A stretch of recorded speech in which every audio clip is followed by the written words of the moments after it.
It's the madness of youth. It's the types of mistakes that a man makes when he's young. I wouldn't even know that it's necessarily a mistake. It was a wild night out. But I don't do it like that anymore. I'm old. I'm 44 now. Right. It's the first time in my life I've ever started to physically feel my age. It's tough, man. You know how I know I'm getting old? This is embarrassing, but I was in my hotel room. I'm not gonna lie, I was jerking off, and I was really sweating it out. And this is when I knew I was old. I just gave up in the middle, like nothing even happened.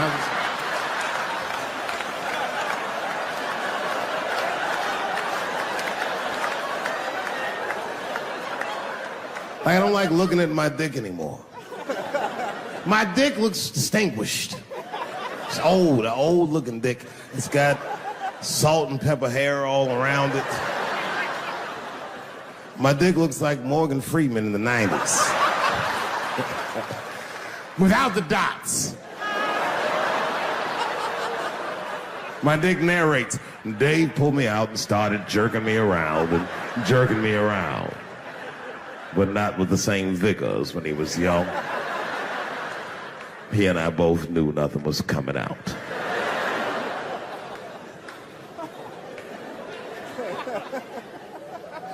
I see my age in my children. I came home from the road, this is not long ago. I've been gone for, if you can picture, I was gone for weeks and weeks. And when I came back, nobody was home. Now, one person in my family thought that maybe I'd like to see them when I got back. They knew when I was coming back, but they just weren't home. And that shit was a wake-up call. You know, when my kids were little and the tour bus would pull up to the house, these motherfuckers would spill out. Dad is home, hooray! And they'd hug me and kiss me, and then as the years went on, they'd get less interested. Hey, everybody, look, it's Mr. Promises back from the road.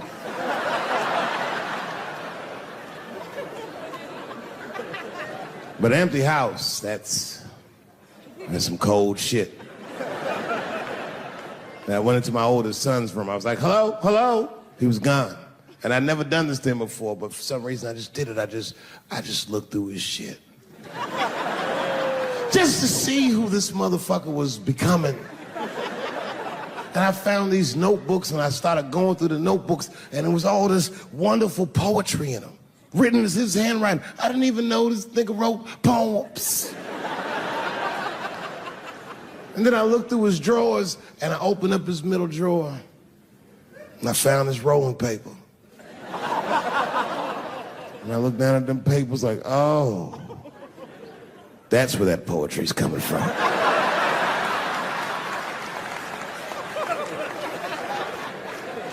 And that shit broke my heart. I mean, I smoked weed, but I mourned my son's innocence. And I cried a little bit.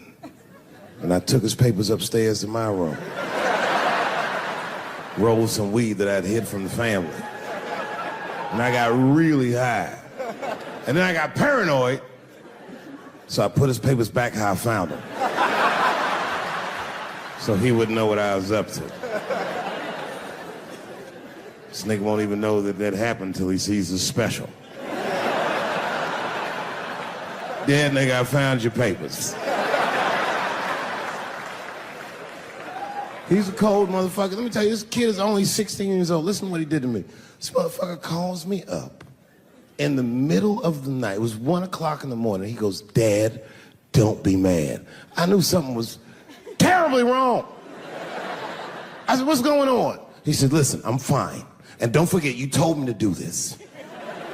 I'm at a party, and my designated driver had too much to drink. And me and my friends need you to come pick us up. I said, Jesus Christ, it's 1 o'clock in the morning, nigga. I am shit-faced.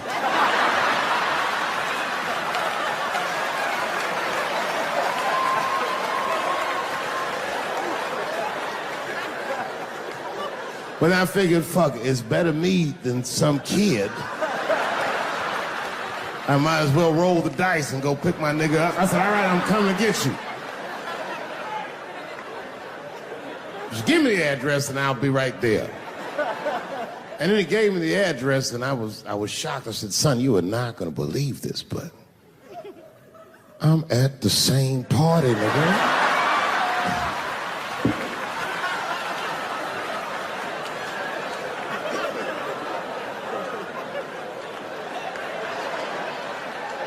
They grow up fast, don't they?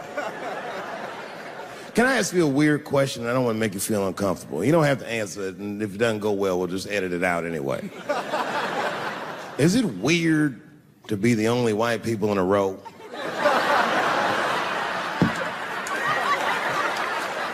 Is it weird? I mean, to be honest, does it feel strange? Are you worried at all? Give me your money, motherfucker. I'm just fucking around. I was gonna say. This guy got ice in his veins. He didn't even buckle. You know, like many black men my age, the first time I voted was 8 years ago. Right. I saw Obama on TV and said, oh, I'm voting for this nigga. I remember the day I voted for Obama. I voted in Ohio, and my vote matters in Ohio. Ohio is a battleground state. But when I pulled up to the polls, all the soldiers were in line. There were so many black people in that goddamn line, I didn't even know it was the polls. I thought it was a check cashing place.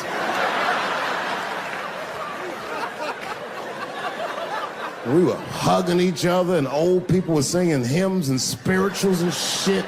It was like the OJ verdict times 10 or some shit. I've never seen black people that happy. 8 years later, I'm pulling up to the polls again. This time, I'm driving a brand new Porsche because the Obama years were very good to me.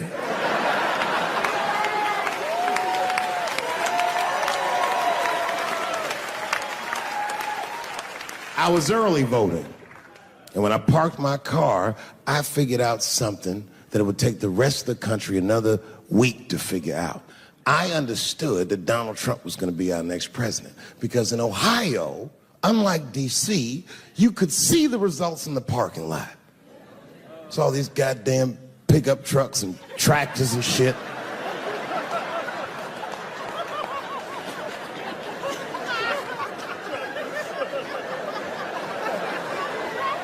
And then I walked up and I saw a long, long line of dusty white people.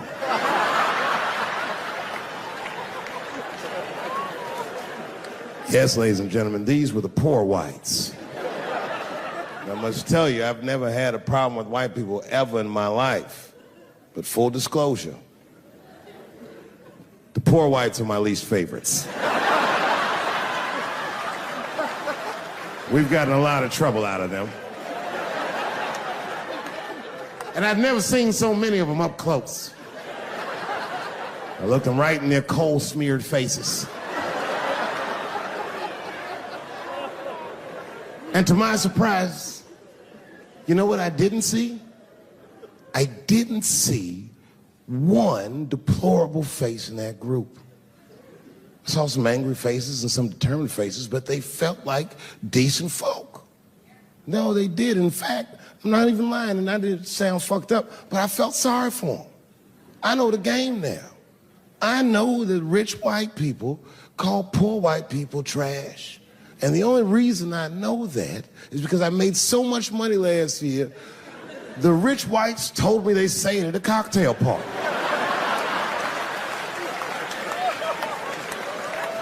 And I'm not with that shit. And I stood with them in line like all of us Americans are required to do in a democracy. Nobody skips the line to vote. And I listened to them. I listened to them say naive, poor white people things. Man, Donald Trump's gonna go to Washington and he's gonna fight for us. I'm standing there thinking to my mind, you dumb motherfucker.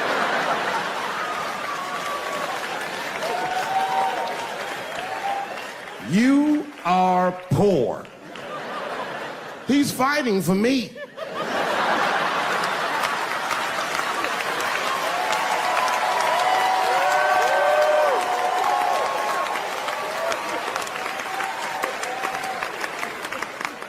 And they all looked at me. They could tell who I was voting for just as easily as I could tell who they were voting for. But do you guys know what we all had in common? Not one of us, not a single one of us, looked like we felt good about what we had to do in that booth. We were just doing our goddamn duty. Yes, I voted for Hillary Clinton. Of course I did.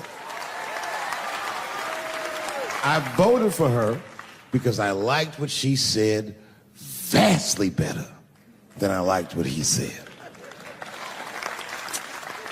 But to be honest with you, at that point, that shit was like watching Darth Vader do the I Have a Dream speech. That bitch is mean as hell. She'd already Karate Kid swept Bernie Sanders' legs from underneath him. Boy, it was hard voting for that shit.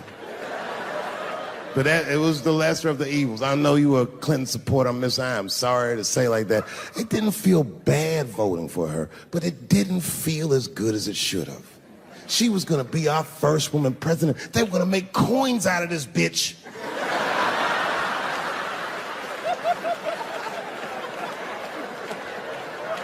And somehow she just missed the dunk. Of course she should have beat him. Of course she should have beat him. You know what voting for her felt like? It was bittersweet. It felt like I was lucky enough to eat Halle Berry's pussy. And whilst I was doing so, she fucking farted in my face, man.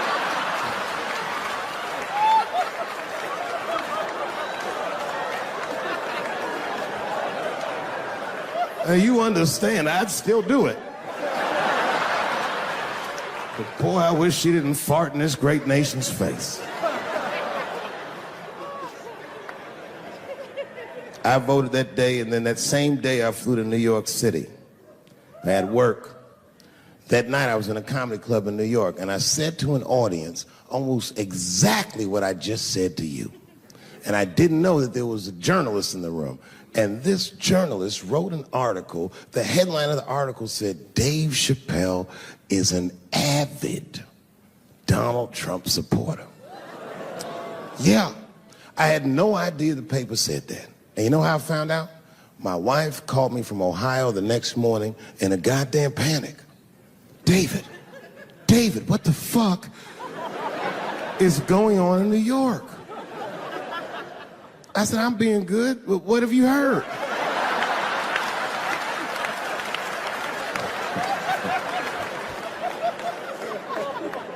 And my wife said, the paper is saying that you're a Donald Trump supporter.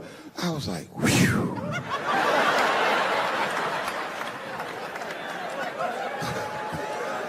I said, don't worry about that shit, baby. Nobody in their right mind would believe that. And she said, no, David, people believe it. And then she started reading the comments to me. Oh, they were terrible. All these black people calling me all kinds of Uncle Toms and shit. I should tell you, buddy, this is a very serious allegation from one black to another. I was incensed. Uncle Tom? How am I Uncle Tom, nigga? You the one that reads the Observer? Anyway, all this shit goes down, and Saturday night rolls around, and now Trump is the president, and I'm hosting Saturday Night Live.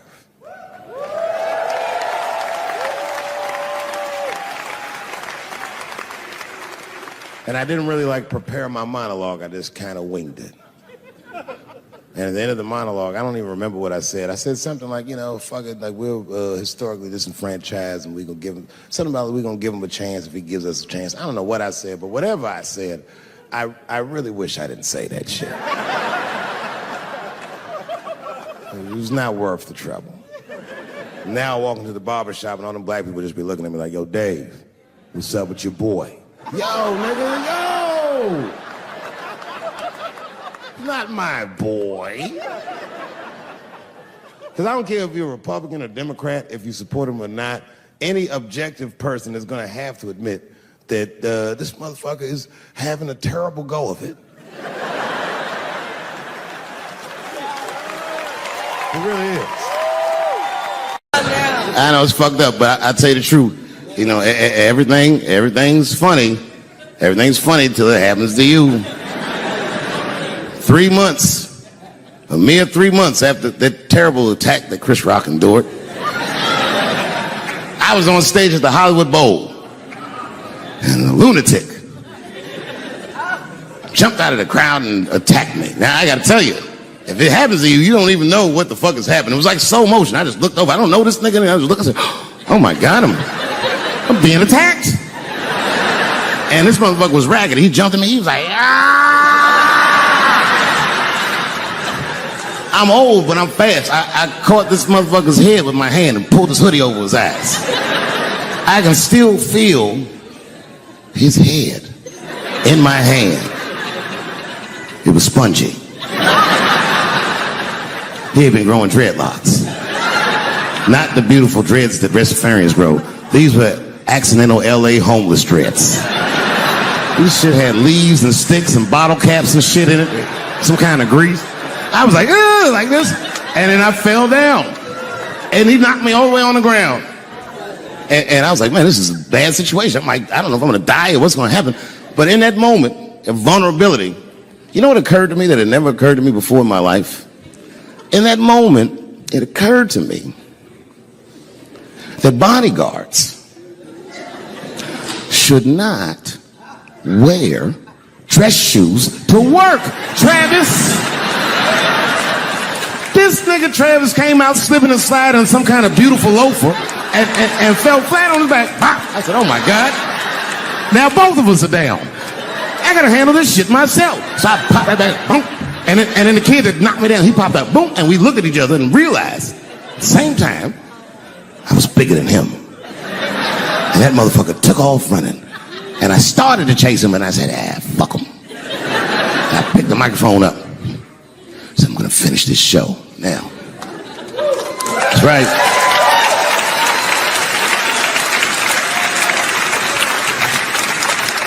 For 3 months before that, I'd been making fun of Chris Rock.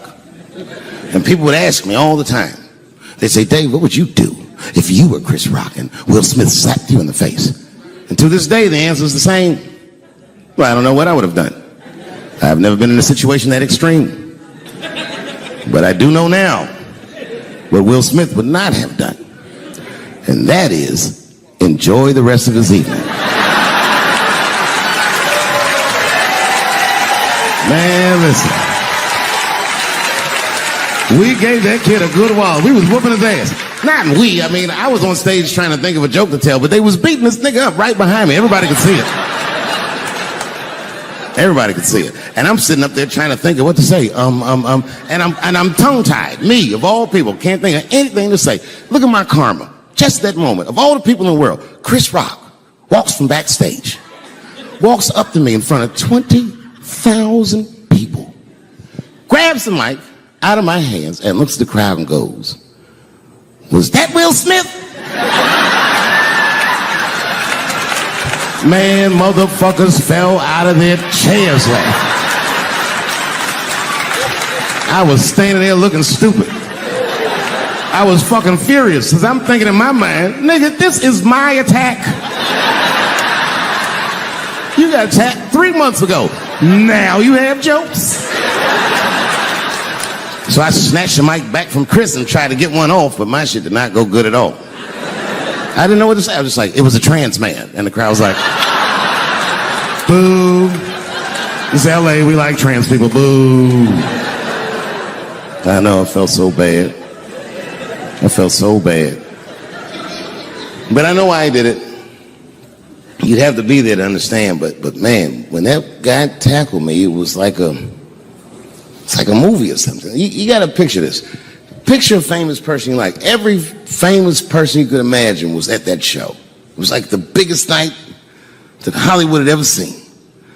And when that guy tackled me, he cleared the bleachers.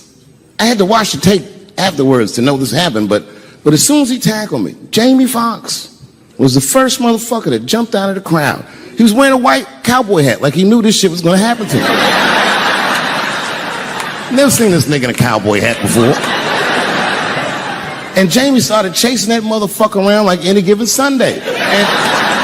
And that kid was fast as shit, was juking and shaking, and he broke Jamie's ankles, and he just kept running And then Jon Stewart from The Daily Show ran from backstage and jumped at this motherfucker like Super Jew. He was like, ah! And the kid seen Jon coming, so he jumped back and Jon went flying that way. And this kid was fast. And then he turned around, he sees the emergency exit, he starts running for the emergency exit.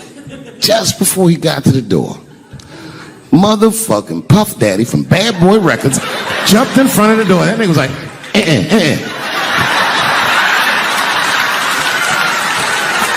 Boy,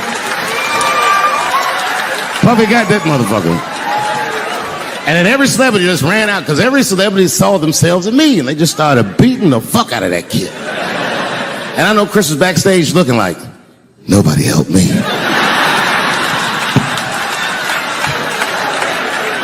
Everybody hates Chris.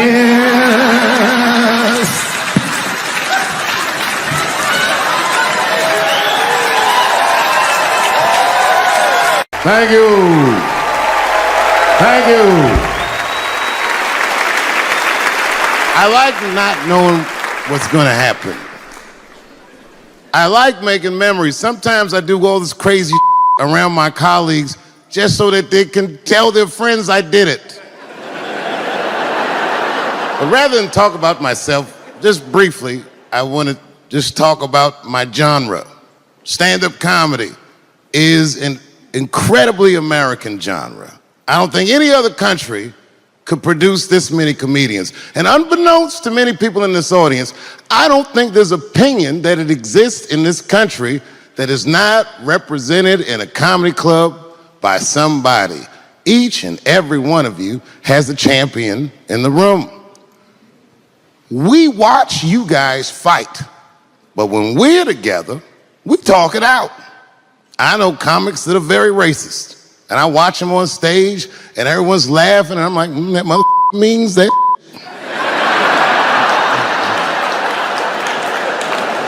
Don't get mad at them, don't hate them. We go upstairs and have a beer, and sometimes I even appreciate the artistry that they paint their racist opinions with.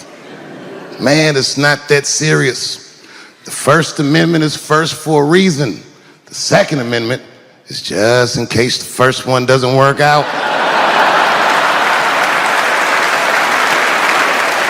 We gotta let some air out of the ball, man. The country's getting a little tight. It doesn't feel like it's ever felt in my lifetime. So tonight, I am honored that my colleagues are here in comedy and in music.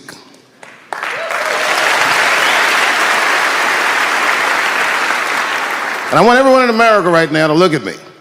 Look at me smoking indoors.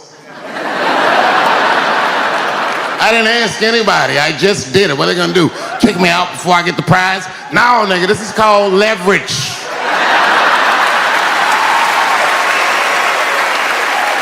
The thing that I liked best about tonight was that I saw so many people from different parts of my life, like friends that I grew up with here in DC, friends of mine from Ohio then and now, friends of mine from comedy clubs, all the musicians that blew my mind. You guys have no idea how you inspired me. I want to give a special shout out to my OG, Tony Woods. Miles Davis has a quote. It's one of my favorite. Miles Davis said so much cool shit, but one of the things he said I always loved, he said, it took me years to learn how to play like myself. You know, he would watch other musicians and he would try to play like Dizzy or Bird or all the guys who were great. Tony Woods was my Dizzy and Bird if I was a Miles. I was trying to play like you. You were the first person I ever saw do it absolutely right. You were fearless and you told the truth. There's something so true about this genre, when done correctly, that I will fight anybody that gets a true practitioner of this art form's way, because I know you're wrong. This is the truth, and you are obstructing it. I'm not talking about the content, I'm talking about the art form. Do you understand? Do we have an agreement? And what I really wanted to say tonight, and I'm glad I get the platform to do it, I'm gay. I am gay, and I can't wait to see what this does for my career, being gay like this.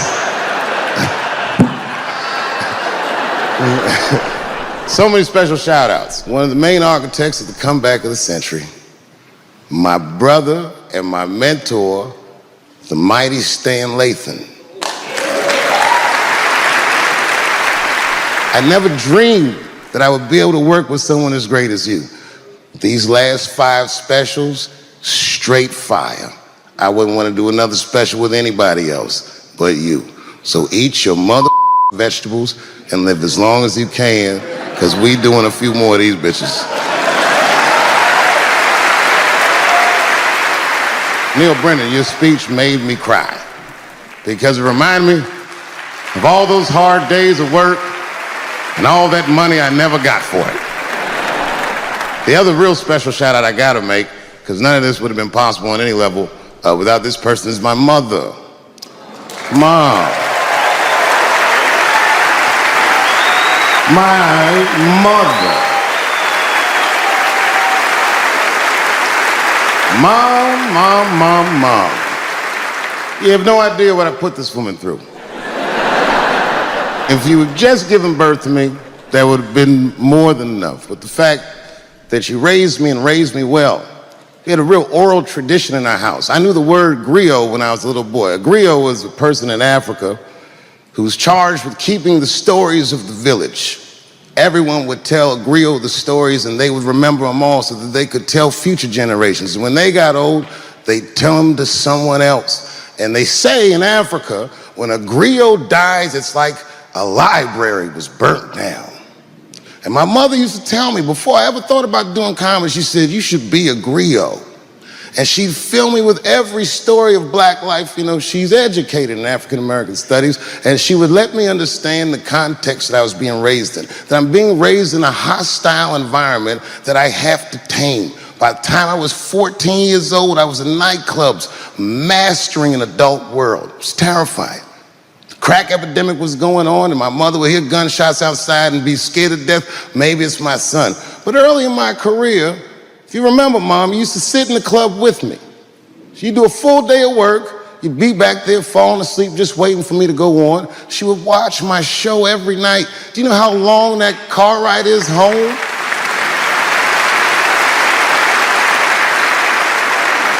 How many of you have ever heard your mother say, jokes were a little too much tonight, son?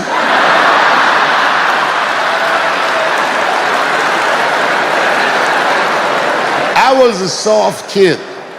I was sensitive, I'd cry easy, and I would be scared to fist fight. And my mother used to tell me this thing, I don't even know if you remember, but you said this to me more than once. You said, son, sometimes you have to be a lion so you can be the lamb you really are. I talk this like a lion. I'm not afraid of any of you. When it comes word to word, I will gab with the best of them, just so I can chill and be me. And that's why I love my art form, because I understand every practitioner of it. Whether I agree with them or not, I know where they're coming from. They want to be heard. They got something to say. There's something they notice. They just want to be understood. Love this genre. It saved my life. So tonight, Mom, I would like to honor you in a very special way that I cannot do on my own. But because now I'm a man with great and influential friends, I'd like to ask my man Thundercat to come out on the stage. Thundercat, the mighty Most Def. Washington, D.C., thank you very much for giving me a home and a place to start. Today is officially Dave Chappelle Day in Washington, D.C. The mayor declared it last night.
Okay. Before I did Killing Them Softly, when I was 22, HBO gave me the biggest opportunity of my life at that time. They gave me a half-hour special, but this shit was not like a special, you know what I mean? It was like, it was generic. It didn't even have a title. It was just Dave Chappelle. And I shot it in San Francisco at a place called Broadway Studios, which is on the second floor of a building. And beneath Broadway Studios is a nightclub. And the special was only supposed to be 30 minutes. And I got ready, I practiced, I did all the shit I was supposed to do. And the night that I taped, 20 minutes into my 30-minute set, I'll never forget this, music started blasting from the nightclub underneath. You could hear it real loud, and it fucked my whole show up, and I was devastated. I was a young man. I really believed in what I was doing, and I thought that my dream had been killed. So when I got off stage, I ran down the steps to the alley behind Broadway Studios and where the control trucks are parked, and I kicked that motherfucking door open, and I started yelling at all the producers. I was nobody in show business, just a guy that believed in us. I said, man, you fucked everything up. That fucking music, what the fuck were you thinking? And there was a guy who was a big-time producer, I ain't saying no names, and he stood up, and he said, hey, kid, sit the fuck down. He said, we didn't ruin anything. He said, we made a deal with that nightclub to not play music, and they didn't honor the deal. And I said, who didn't honor the deal? And he pointed to a guy. I'll never forget it. It was an old white man sitting in the Ford Taurus by himself. And he said, that guy right there. And I didn't waste no time or ask no questions. I went to that Ford Taurus and I beat on that window and I said, open the door, motherfucker, I want to talk to you. And that old man looked at me for 1 second and wisely drove the fuck off. And left me in the alley cussing at anybody who would listen. And 2 minutes later, literally 120 seconds later, couldn't have been any more than that, the doors of the kitchen in the alley of that nightclub underneath Broadway Studios flung open. And that old man was standing there, that same old man with reinforcements. He had 2 big goons with him, and he looked at me, and he was calm as a cucumber. He said, you, come here. I want to talk to you. I didn't know anything about the streets at this age. But I found out later in my life that these men were Russian mobsters. And I don't know what you guys know about the Russian mob, but these are the niggas that killed Denzel in Training Day.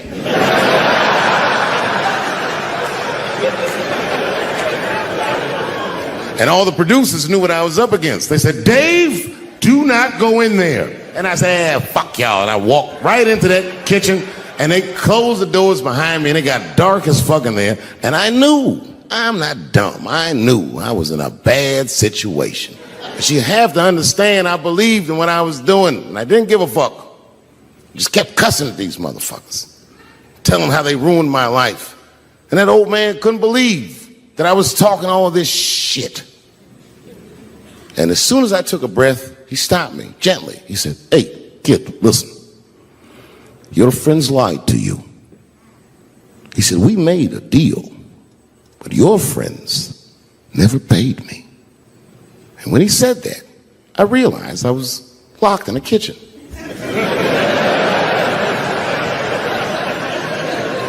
I realized he was telling the truth, which would make me wrong. And the very moment that I realized I was wrong, for the first time, I was afraid. You see, it's a funny thing if you believe you're absolutely right. You can get drunk off the feeling of how right you are. That's why gay people are so mean.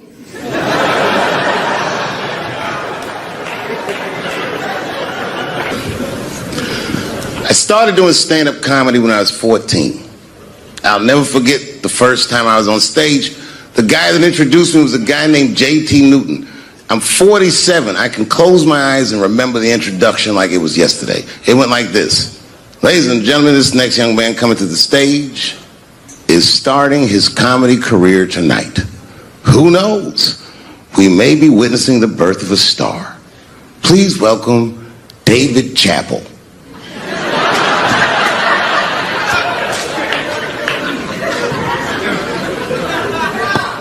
From the first time that I ever held a microphone, I was sure this was it. I knew I was home. I knew I had found my thing. And my God, man, I was a child. I got good. Matter of fact, I was good from the moment I started. And I'm not saying this to be a braggart. I'm telling you the truth. These old niggas was in awe of me. How is this little boy so poised? They used to say. I was. I mean, I got better, but it started out good. About a year into it, when I was 15 years old, I had written a joke during the AIDS epidemic about having a Goodyear condom. Something, I don't even remember the joke. Something about an industrial strength condom by Goodyear. I just remember all the comedians really liked that joke. And there was an older comedian. And he came to me one night after the show, after he saw the joke, and he said, listen, I got an audition at another comedy club, and I was wondering, do you mind if I do that joke? I just want to borrow it. Now, I'm a kid. I don't know any better. I'm like, borrow it? Well, I guess, sure, if it'll help your career. I let him do the joke. And then weeks later, I was waiting to go on in a comedy club, and he went on before me, and he did the joke. And after the show, I pulled him aside, and I said, hey, man, I don't mind you borrowing my jokes, but you got to give them back. He said, oh, I forgot to ask you. He goes, let me buy that joke from you for $50. And I said, man, I'd do it, but I'm just starting out. I need all the material I can get. The idea being that the more material I can accumulate, the faster I'll be able to make money for my work. I said, I can't do it. I want my joke back. I'll never forget this. Remember, I was a 15-year-old child. This guy was a grown-ass man. He stood up over me so I could see how big he was. And he said to me, really? I can just take it. And he did. I got scared because I was a child. But I never forgot that. I never forgot that. I was 15 years old. I'm 47 now. I think about this guy all the time. When I look at my own kids and I see how young and innocent they are, I can't believe someone did that to me. And I don't think about it every day because that was the worst thing that happened to me. I think about it every day because that was the first time that someone ever did that to me. But in my career, it has happened many, many times since, where someone would intimidate me or scare me and take something that I believe was mine. I'll tell you another story. Now I'm 18 years old. I'm living in New York City, and I just finished my first road tour, which was a very difficult tour. I'll spare you the details. Now I'm back in New York, but my rent is paid, thank God. And I have $60 to my name, and a woman that I had met in Pittsburgh, a bad Dominican bitch,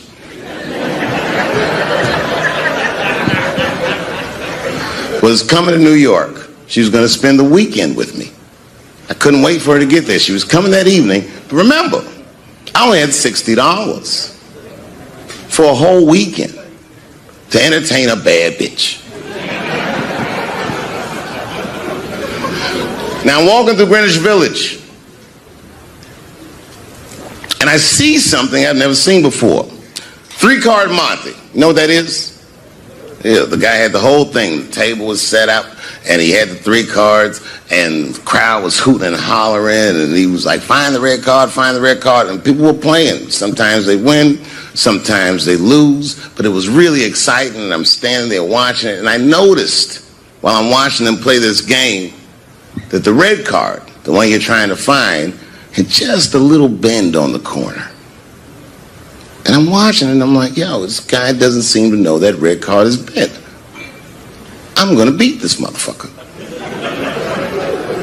And I walked up to the table, and I said, let me play a hand. And I put my last $60 on that table, and he starts to shuffle and find the red card, find the red card. And I kept watching that bent card go around the table, make sure I kept my eyes on that bent card. And when he stopped shuffling and he said, find the red card, I pointed to it with confidence. Here it is right here. And he flipped it over, and it was black. And he took my money. I couldn't fucking believe that. How did this nigga do that? Was that magic or sorcery? I was confused. So you know what I did? I sat there and I watched him for a real long time play the game. And I realized that all those people who was doing all that hooting and hollering and betting, my God, they were his friends. They were in on the whole thing. I felt so wronged. I felt so stupid. And then the next sucker came up to the table and was about to put his money down. And I said, fuck that, man. Don't put your money there. All these niggas is in on it. It's a trick. And when I said that, the guy that was dealing, and this motherfucker was huge, snatched me up by my collar. Feel how strong he was when he grabbed me. I was a skinny little guy. And he was going to maul me. The only reason he didn't, I'm sure, is because he saw the fear in my face. And that fear, he looked at me. I saw his eyes go from hard to soft. He softened. Then he looked at me like the way a father would look at a child. And he said to me, young man, don't ever come between a man and his meal. I never forgot that either. Most niggas would have to run the streets for years to learn a lesson that profound. It took me 2 seconds. Never get between somebody and their paper. Taking a man's livelihood away from him is akin to killing him.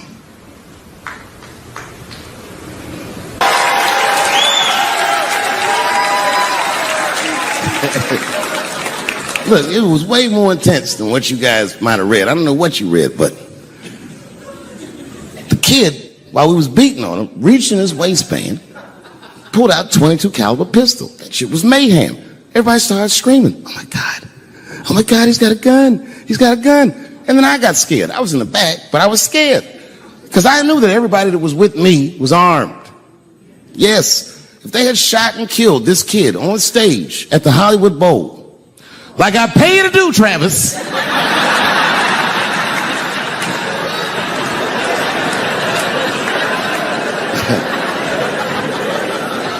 But Travis G'd up. Travis wrestled the gun out of the kid's hand, and then he took it like this and tried to chamber the round, and he couldn't.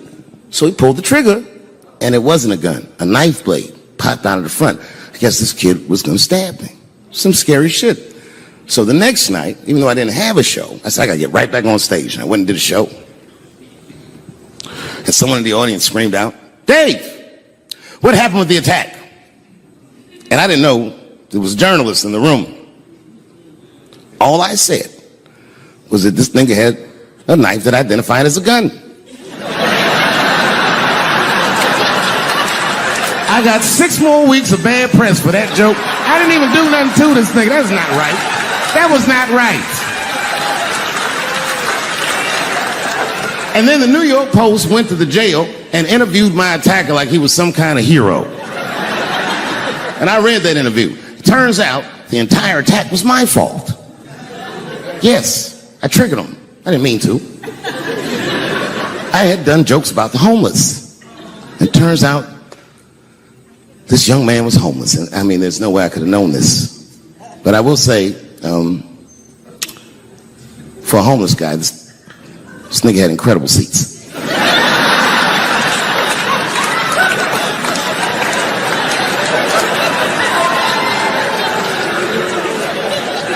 Oh, and they said I triggered him because I had done LBGTQ jokes, and it turns out this fella was a bee. That was the headline in the article. It said, Dave Chappelle's alleged attacker is bisexual. I said, alleged attacker? This motherfucker definitely attacked me. I'll show you the tape. He's allegedly bisexual. I'm gonna need to see him suck somebody's dick before I believe the rest of this article.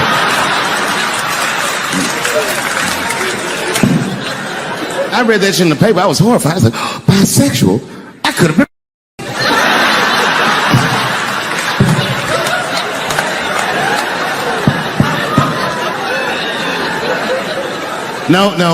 No, you know what though? It's not funny because after all that madness ensued, I went to the hotel room. I was by myself and I opened the door and my wife was in there alone. She was sobbing, like sobbing. I said, oh my God, what's wrong with you, bitch? Did you get attacked too?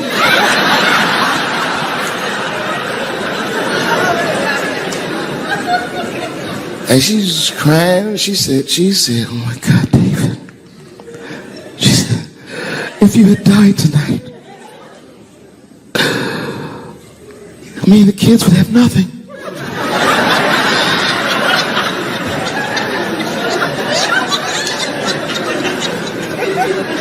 Then I knew it was serious.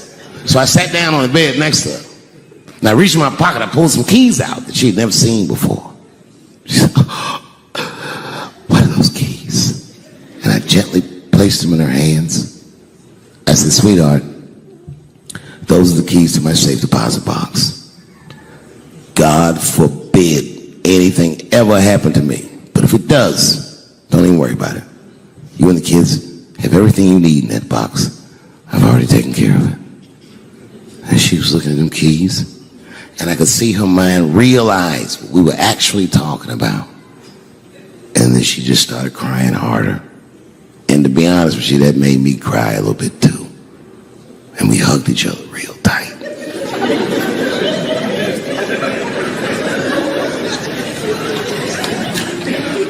Do you know this bitch looked in the box while I'm alive and well? Who does that? Oh my God. And then she was mad at me. She said, God damn it, David, I opened that box. I said, you did? She said, yes, I did. And there was nothing in there.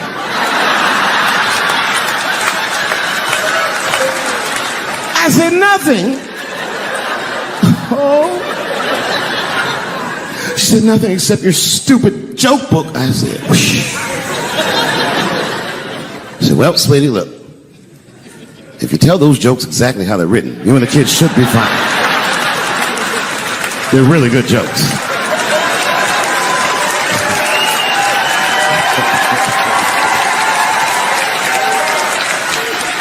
She's like, good jokes? What is this shit? Come join me in my watery grave. No, you gotta roll your throat. Join me in my watery grave. Good people of Atlanta, we must never forget that Anthony Bourdain killed himself. Anthony Bourdain had the greatest job that show business ever produced. This nigga flew around the world and ate delicious meals with outstanding people. That man, with that job, hung himself in a luxury suite in France. They say 2000 party over, oops, out of time. So tonight I'm gonna party like it's 1999. I knew a nigga in high school that was an urban genius. This motherfucker's grades was so good, he got all the way from the hood to an Ivy League school with a full scholarship. From there, the motherfucker got himself into one of the best law schools in the country. And when he was in law school, he met a woman, and they fell in love. And they were gonna get married. I remember him telling me about it. He was home for Christmas, and I told him, I said, my man, save that bitch for later in your life.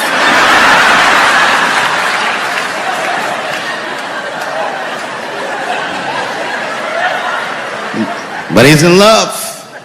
He didn't listen to me. He married her while he was in law school. And sadly, they got divorced while he was in law school. He was a street nigga from the hood. This man had nothing. And that bitch took half of that. And then I just never saw him again for years. And then 2 years ago, I was home in D.C. doing some shopping, trying to buy my sons some socks at Foot Locker. I go to Foot Locker, guess who's the manager? That nigga. Dressed like a referee, the whole shit. This motherfucker is 45 years old. We went out drinking that night just trying to catch up, and he told me, he said he's been living with his mother for like 10 years just trying to get back on his feet. But that's not the point of the story. The point of the story is, never occurred to this nigga to kill himself. He's alive and well in D.C.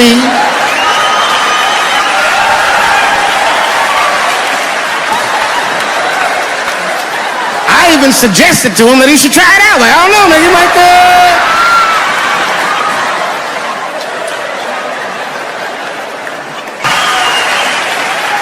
goddamn sick of it. This is the worst time ever to be a celebrity. You're gonna be finished. Everyone's doomed. Michael Jackson has been dead for 10 years, and this nigga has 2 new cases.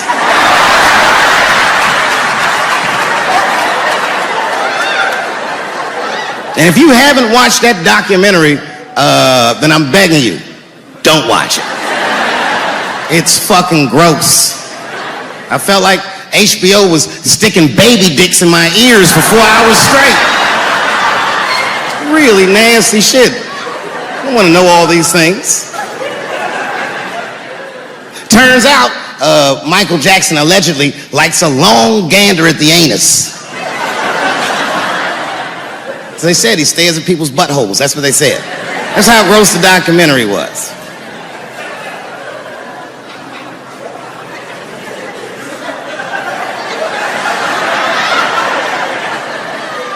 I'm gonna say something that I'm not allowed to say.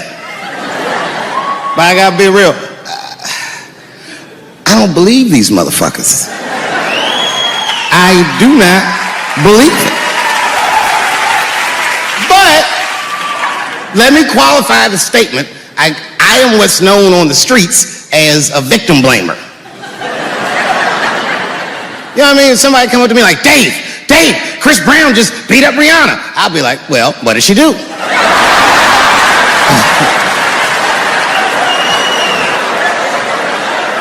Dave, Michael Jackson was molesting children. Well, what were those kids wearing at the time?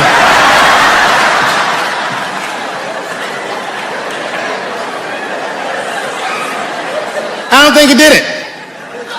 But you know what? Even if he did do it, you know what I mean? You know what I mean? I mean, it's Michael Jackson. I know more than half the people in this room have been molested in their lives. But it wasn't no goddamn Michael Jackson, was it? This kid got his dick sucked by the king of pop. All we get is awkward Thanksgivings for the rest of our lives.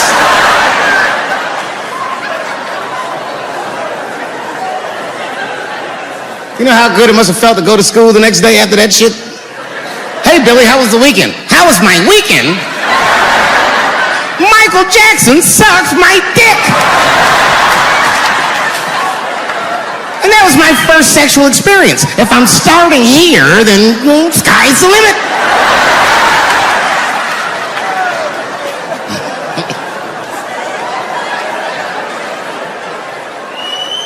I know it seems harsh, but man, somebody's got to teach these kids. There's no such thing as a free trip to Hawaii. He's gonna want to look at your butthole or something.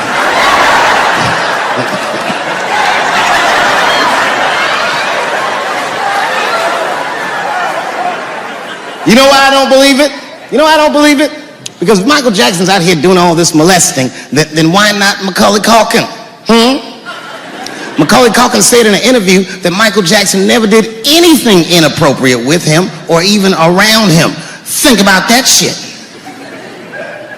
You know, I'm not a pedophile.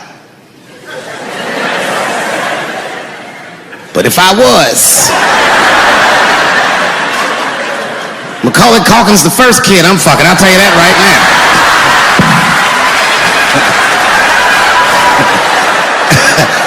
I'd be a goddamn hero. Hey, that guy over there fucks a kid from Home Alone. And you know how hard he is to catch.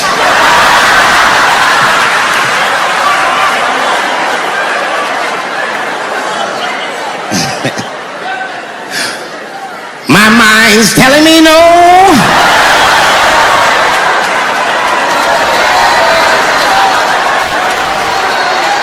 Okay, R. Kelly is different. I mean, you know, if I'm a betting man, I'm gonna put my money on he probably did that shit. I'm pretty sure he did that shit. You know, it was bad, okay, so a couple years ago, I was doing a show in Detroit, and I'm sitting backstage in my dressing room. A friend of mine comes by, this chick, Dream Hampton. Dream tells me, right before I'm going on stage, she goes, Dave, I'm working on a documentary about R. Kelly. Would you like to be in it? And I was like, nah, bitch, I'm cool.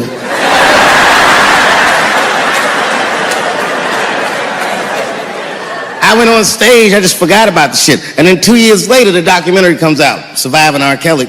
And when it comes out, Dream's promoting the shit, and she keeps bringing me up. She said, I asked Dave Chappelle to be in my documentary, and he said it was too hot for TV. Bitch, I did not say that. It does not even sound like how I talk. Oh, that's too hot for TV? I would never say that shit.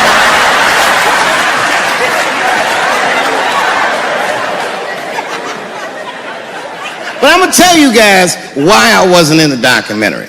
There's a very simple reason, and I cannot stress this point enough. The only reason that I didn't do it was because, and it's very important, I don't know this nigga at all. I don't know anything. I don't know anything that they don't tell me about. I don't hang out with this nigga, nothing. So what the fuck do I gotta be in the documentary for? This guy, R. Kelly, got another sex tape out now. Can't believe that shit. This guy makes more sex tapes than he does music. He's like the DJ Khaled of sex tapes. Another one. Like, damn, it's a lot of tapes. The new one's so bad that they didn't even show it. I've never seen anything like this. The prosecutor in Chicago came out in a press conference and read to the media a transcript of a sex tape. Have you ever heard of such a thing? This nigga read the sex tape. And it was so bad that R. Kelly sounded guilty in the transcripts. It's fucking amazing. 16 times the girl's age was mentioned. Isn't that crazy? This motherfucker is an idiot. He was fucking her like, yeah, this is the best 14-year-old pussy I've ever had in my life. And she was like, you like this 14-year-old pussy? He's like, oh yeah, I love this 14. I'm like, man, you need to shut the fuck up. You gotta give your lawyer something to work with. You're supposed to be on the tape like, this is the best 36-year-old pussy I've ever had in my life.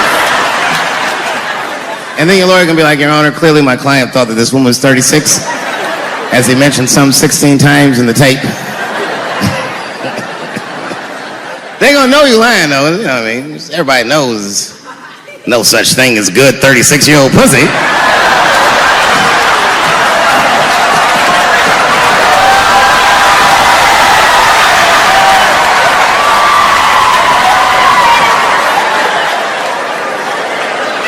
It's hard not to write these jokes. It's hard not to think about. Even when I watch sports, I be thinking about, like think about, okay, say LeBron James changed his gender. You know what I mean? Okay, can he stay in the NBA, or, because he's a woman, does he have to go to the WNBA where he will score 840 points a game? What does it actually mean to be equal? You know what I mean? Like, if women are actually equal to men, then there would be no WNBA, would there? You would just be good enough to play in the NBA with us. Or, here's another idea that's gonna be very controversial. You could shut the fuck up.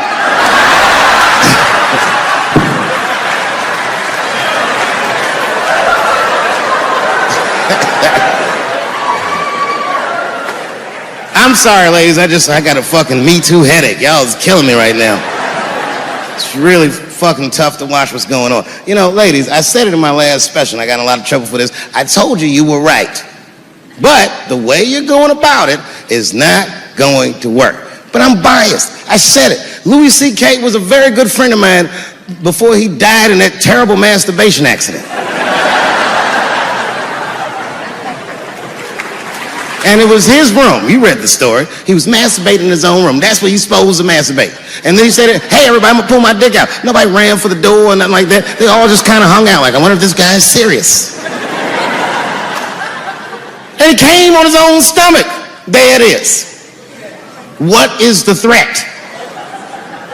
Have any women ever seen a guy that just came on his own stomach? This is the least threatening motherfucker the earth has ever seen. All you see is shame in their face and cum dripping down like pancake butter.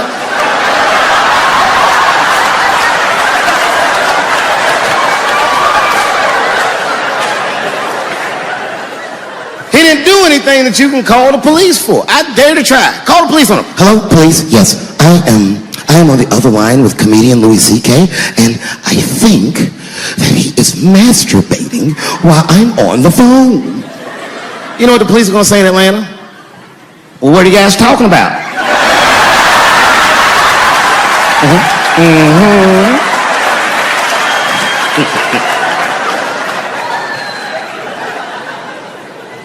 They ruined this nigga's life, and now he's coming back playing comedy clubs, and they acting like if he's able to do that, that's going to hurt women. What the fuck is your agenda, ladies? Is sexism dead? No. In fact, the opposite happened. I said it was going to get worse, and they said I was tone deaf. But 8 states, including your state, have passed the most stringent anti-abortion laws this nation has seen since Roe v. Wade.